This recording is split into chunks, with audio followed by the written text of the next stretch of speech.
Guys இன்னைக்கு நம்ம தோசை சுட்டுட்டு இருக்கோம். இத தான் நம்ம இன்னைக்கு சாப்பிட போறோம். எல்லாம் வாங்க நம்ம சமைக்கிறத பார்க்கலாம். தோசை நல்லா இந்த ஸ்லைட்ல எல்லாம் பிரவுனா வரணும்.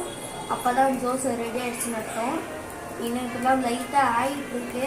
அதனால நம்ம தோசையை பார்க்கலாம். சைடெல்லாம் ஆயிடுச்சு. எடுத்துடலாம். எடுத்து திருப்பி இப்படி தூக்கி போட்டுருவோம்.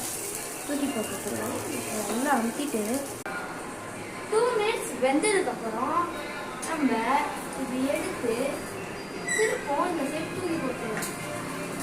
தூக்கி போட்ட தோசையை திரும்ப எடுத்து மடக்கி ஹேண்டில் பிடிச்சி தோசை கையில் அந்த கிண்டத்தில் எடுத்து பிளேட்டில் வச்சுட்டு நம்ம அடுத்த தோசை சுட போகிறோம்.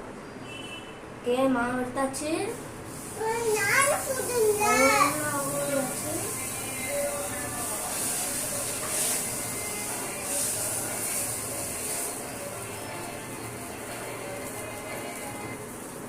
ஓகே, நம்ம இப்போ தோசையை ஊற்றியாச்சு. இப்போ நம்ம ஆயில் எடுத்து ஊற்றணும்.